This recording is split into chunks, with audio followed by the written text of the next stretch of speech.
સર્વ વૈષ્ણવોને જય શ્રી કૃષ્ણ. આપણે અગાઉ ત્રાણુના પાઠમાં શું શીખ્યા હતા ફરીથી એ જોઈ લઈશું. પ્રત્યેક સ્ત્રી પુરુષમાં, પ્રત્યેક સ્થાવર જંગમમાં ઈશ્વરને જુઓ, કોઈને મૂર્ખ સમજવું નહીં. કેમ? કારણ કે બધામાં ઈશ્વરનો અંશ છે, બધા ઈશ્વરના જ અંશ છે. જે બીજાને મૂર્ખ માને છે એ પોતે જ મૂર્ખ છે. ઈશ્વર ચૈતન્ય રૂપે સર્વમાં છે તેવો અનુભવ કરવાની આદત પાડો, તો આપણો પ્રત્યેક ક્રિયા આપણી ભક્તિમય અને જ્ઞાનમય બનશે. કોઈ પણ સંતનું સ્મરણ જે કે તમને પાપ કરતા અટકાવે તેને આધીન રહેજો.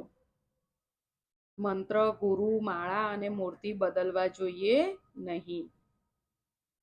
સદગુરુ કૃપા કરે તો અંદરની વાસના જાય. અને મન ઉપર કોનો અંકુશ રાખવાનો? મન ઉપર સત્સંગ અને સેવાનો અંકુશ રાખો.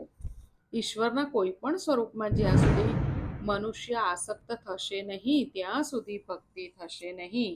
એટલે ઈશ્વરના કોઈ પણ એક સ્વરૂપમાં આસક્તિ હોવી જોઈએ. હવે આગળ જોઈશું.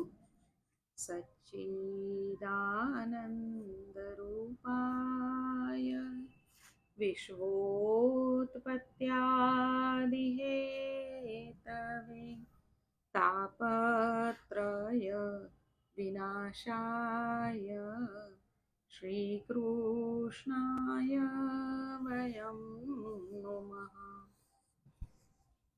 પ્રહલાદ સ્તુતિ કરે છે. પ્રહલાદ શું સ્તુતિ કરે છે? કે મોટા મોટા સિદ્ધ મહાત્માઓ અનેક વર્ષો સુધી તપશ્ચર્યા કરે છે, તેમ છતાં તેઓને પરમાત્માનો સાક્ષાત્કાર થતો નથી. આજે આપે મારા ઉપર કૃપા કરી, હે નાથ. હું રાક્ષસ કુળમાં જન્મેલાને આપના દર્શન થયા. મને લાગે છે કે તમને પ્રસન્ન કરવા બહુ ભણવાની જરૂર નથી, બહુ પૈસા કમાવાની જરૂર નથી. જો પૈસાથી પરમેશ્વર મળતા હોય તો પૈસાદાર લોકો લાખ 2 લાખ રૂપિયા આપે અને પરમાત્માને ખરીદી લે.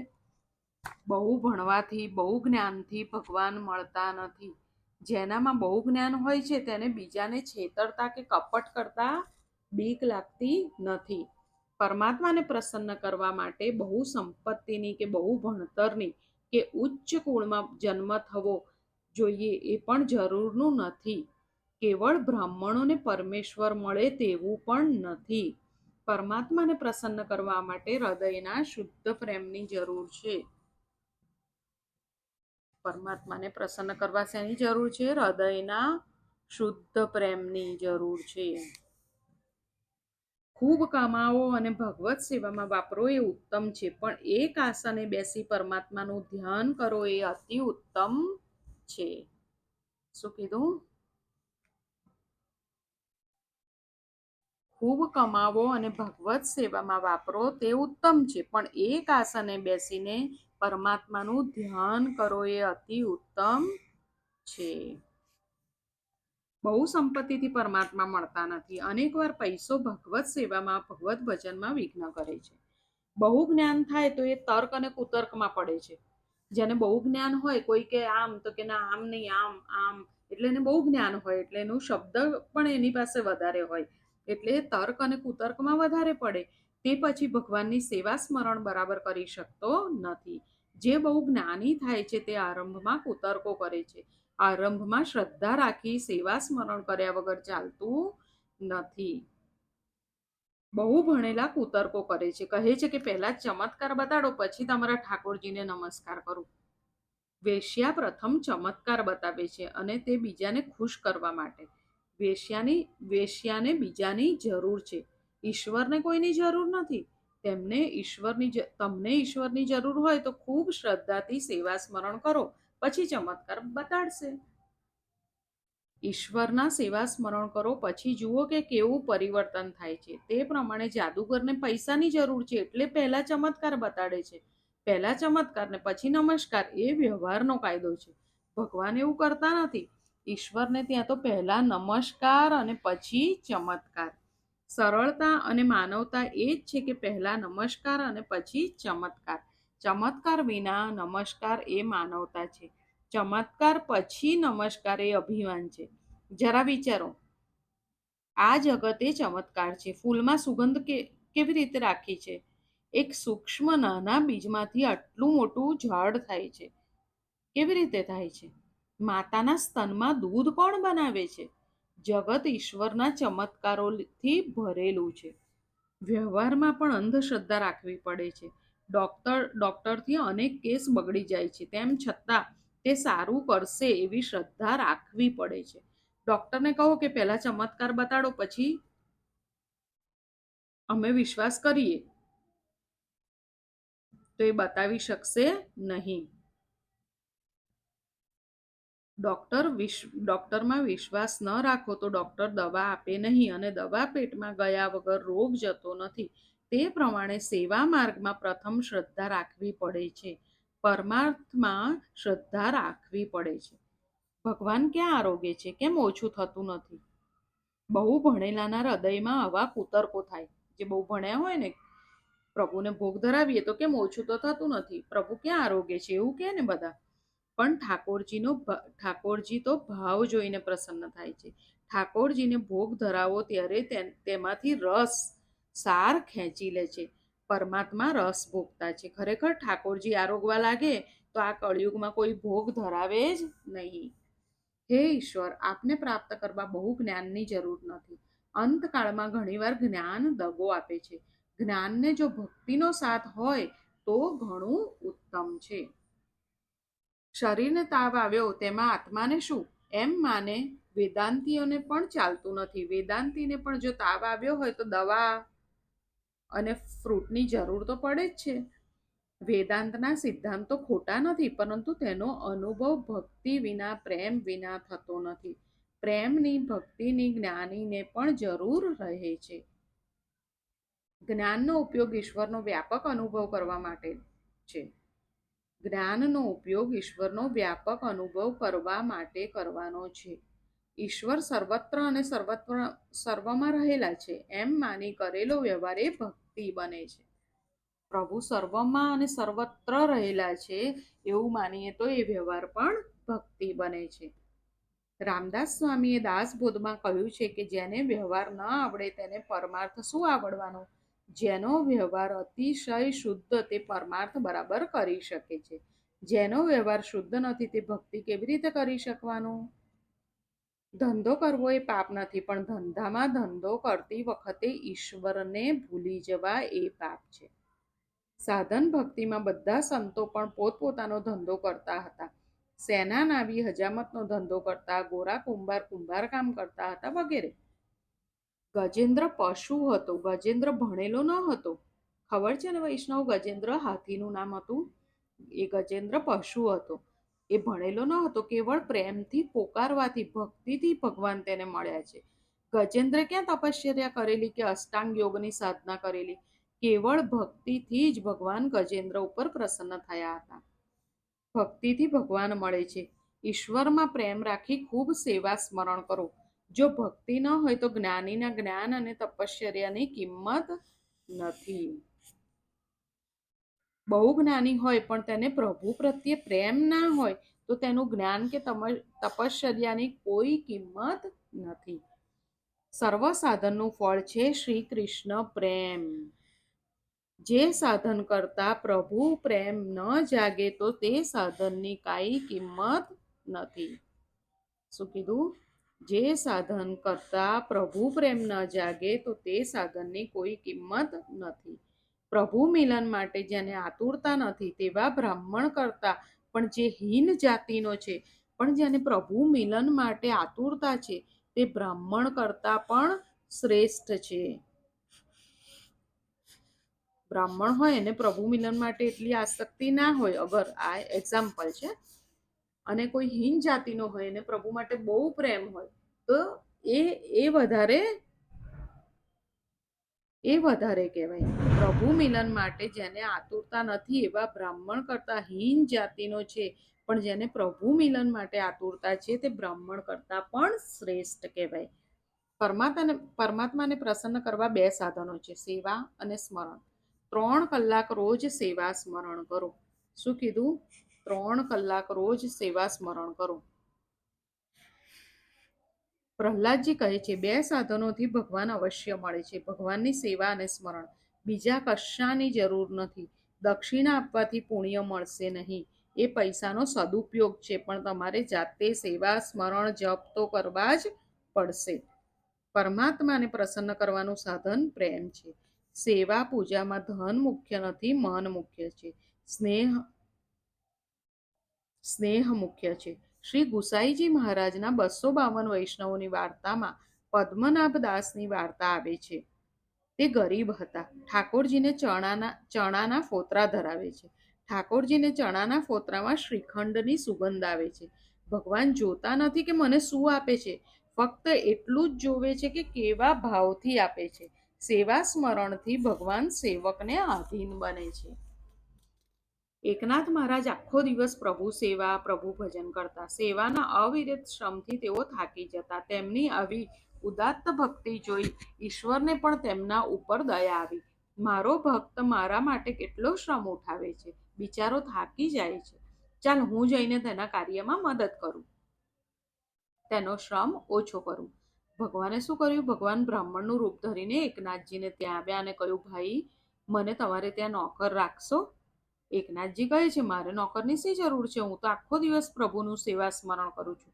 ભગવાન કહે છે, હું તમને ઠાકોરજીની સેવા પૂજામાં મદદ કરીશ. એકનાથજી કહે છે, તારી ઈચ્છા હોય તો ભલે, મારે ત્યાં રહેજે. એકનાથે પૂછ્યું, ભાઈ, તારું નામ શું છે? ભગવાન કહે છે કે મારું નામ શિખંડિયો. ભગવાન એકનાથજીને ત્યાં 12 વર્ષ આ પ્રમાણે નોકર થઈને રહ્યા. જેને ચંદન લગાડવાનું છે એ પોતે જ આજે ચંદન ઘસે છે. તુલસીદાસ ચંદન ઘસે તિલક લેત રઘુવીરને બદલે આજે રઘુવીર ચંદન ઘસે તિલક લેત રઘુવીર. આવો છે ભક્તિનો મહિમા. રૂકમણીએ સેવાથી ઈશ્વરને કેવા વશ કરેલા, પ્રસન્ન કરેલા કે તેણે એક તુલસીનું પાન મૂક્યું અને ભગવાન તોળાઈ ગયા. શ્રી શ્રીધર સ્વામીએ હરિવિજયમાં એક પ્રસંગનું વર્ણન કર્યું છે. સત્યભામાને એક દિવસ અભિમાન થયું. સત્યભામાને એક દિવસ અભિમાન થયું કે ભગવાનની સૌથી માનીતી તો હું જ છું. એક દિવસ નારદજી ત્યાં આવ્યા. સત્યભામાએ નારદજીને પૂછ્યું કે મને આવા પતિ આવતા જન્મે અને જન્મો જન્મ મળે તો તેનો ઉપાય મને બતાવો. નારદજીએ કહ્યું કે જે વસ્તુ તમને આ જન્મમાં દાન કરો તે વસ્તુ તમને આવતા જન્મમાં મળે. તમારે શ્રી કૃષ્ણ ભગવાન આવતા જન્મમાં પણ પતિ તરીકે જોતા હોય તો તમે કૃષ્ણ ભગવાનનું દાન કરો. સત્યભામા શ્રી કૃષ્ણનું દાન કરવા તૈયાર થયા, પણ આવું દાન લે કોણ? કોઈ દાન લેવા તૈયાર થયું નહીં. નારદજીને જ દાન લેવા માટે સમજાવ્યા. અંતે નારદજી દાન લેવા તૈયાર થયા. સંકલ્પ કરી સત્યભામાએ શ્રી કૃષ્ણનું દાન નારદજીને કર્યું. શ્રી કૃષ્ણ દાનમાં મળ્યા એટલે નારદ તો કૃષ્ણને લઈને ચાલવા લાગ્યા. સત્યભામાએ નારદજીને કહ્યું, મારા પતિને ક્યાં લઈ જાઓ છો? નારદજી કહ્યું, તમે જ તો હમણાં સંકલ્પ કરીને તમારા પતિનું દાન મને કર્યું એટલે મારા થયા. દાનમાં આપેલી વસ્તુઓ જેને આપો તેની થાય. હવે કૃષ્ણ ઉપર મારો અધિકાર છે. સત્યભામાને એની ભૂલ સમજાઈ ગઈ. કૃષ્ણને નારદજી પાસેથી પાછા માંગ્યા. નારદ કૃષ્ણને આપવા માટે ના પાડે છે. આ વાતની જાણ બીજી રાણીઓને થઈ. બધી દોડતી આવી. એક રૂકમણી નતા આવ્યા. બધી મહારાણીઓ નારદજીને મનાવે છે, અમારા કૃષ્ણને ના લઈ જાઓ. રાણીઓ શ્રી કૃષ્ણને પરત આપવા કહે છે. નારદજી તેઓને કહે છે, શ્રી કૃષ્ણને તો સત્યભામાએ મને દાનમાં આપ્યા છે એટલે મારા થયા, પણ જો તમે શ્રી કૃષ્ણના ભારોભાર સોનું મને આપો તો હું શ્રી કૃષ્ણને પાછા આપું. સત્યભામા તો ખુશ થઈ ગયા. મારી પાસે તો સ્વયંતક મણી દાગીનાઓ પુષ્કળ છે. ભગવાનનું વજન થઈને કેટલું થવાનું હતું? સત્યભામા પોતાના સગળા દાગીના લઈ આવ્યા. છાબડામાં એક પલ્લામાં શ્રી કૃષ્ણને બેસાડવામાં આવ્યા અને બીજા પલ્લામાં સત્યભામાએ પોતાના દાગીના મૂકવા લાગ્યા. પણ આ શું? સત્યભામાએ પોતાના સઘળા દાગીના મૂકી દીધા. મણી, હીરા, ઝવેરાત, સોનાના સર્વ દાગીના, પરંતુ વજન થતું જ નથી. શ્રી કૃષ્ણ બેઠા છે, છાપરું તો ઉચકાતું જ નથી. બધી રાણીઓ ગભરાઈ ગઈ. તેઓ દોડી ગઈ અને સર્વ પોતપોતાના સુવર્ણ દાગીનાઓ લઈ આવી. બધું મૂક્યું તોય શ્રી કૃષ્ણ તોડાતા નથી. જીવને અભિમાન આવે તો ભગવાન હલકા કેવી રીતે થાય? શ્રી કૃષ્ણની કિંમત શું જળ ઝવેરાત કે સુવર્ણના દાગીનાઓથી થાય? રાણીઓ શ્રી કૃષ્ણની કિંમત દાગીનાઓથી કરવા લાગી એટલે હજારો મણ દાગીનાઓથી પણ ભગવાન તોડાતા નથી. સત્યભામાનું અભિમાન ઉતારવા આ લીલા હતી. સર્વ રાણીઓ વિચારમાં પડી, હવે શું કરવું? આ તો બહુ મોટી સત્યભામાએ ભૂલ કરી છે. હવે સત્યભામા રૂકમણીના શરણે ગઈ. આ વાતની જાણ અંતે રૂકમણીને થઈ. રૂકમણી ત્યાં આવ્યા. ભગવાન કેમ તોળાતા નથી એનો ભેદ રૂકમણી જાણી ગયા.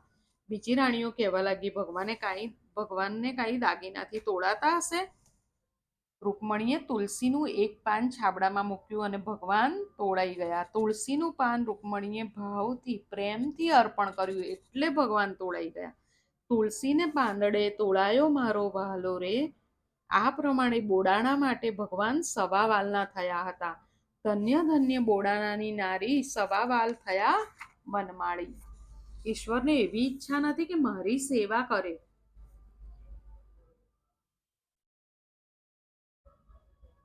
તેને કોઈ વસ્તુની અપેક્ષા નથી. તે સ્વયં આનંદરૂપ છે. તેની ઈચ્છા એવી નથી કે વૈષ્ણવ મને ભોગ ધરે.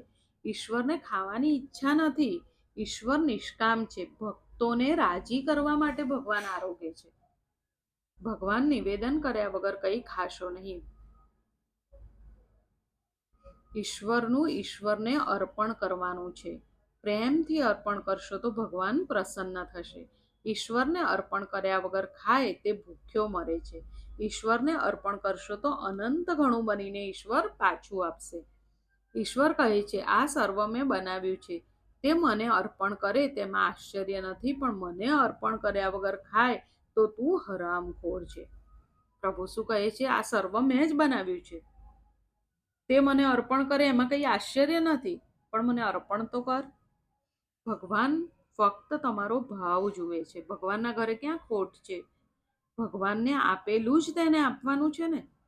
કોઈ વસ્તુને ઉત્પન્ન કરવાની શક્તિ જીવમાં નથી. આ સર્વ શ્રી કૃષ્ણનું છે.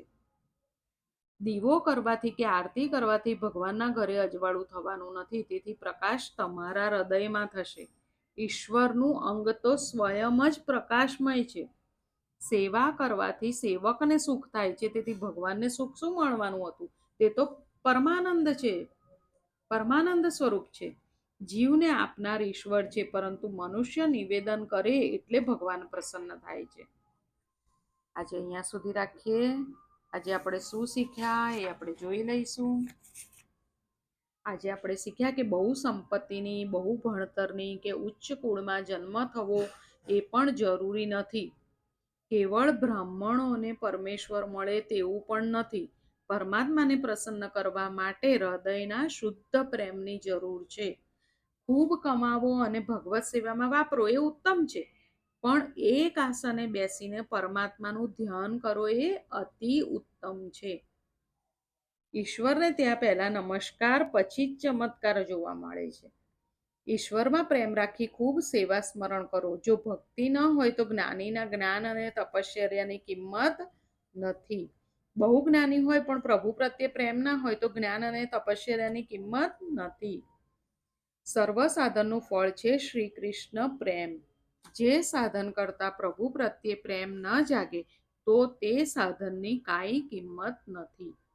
પ્રભુ મિલન માટે જેને આતુરતા નથી તેવા બ્રાહ્મણ કરતા જે હીન જાતિનો છે, પણ જેને પ્રભુ મિલન માટે આતુરતા છે તે બ્રાહ્મણ કરતા પણ શ્રેષ્ઠ છે.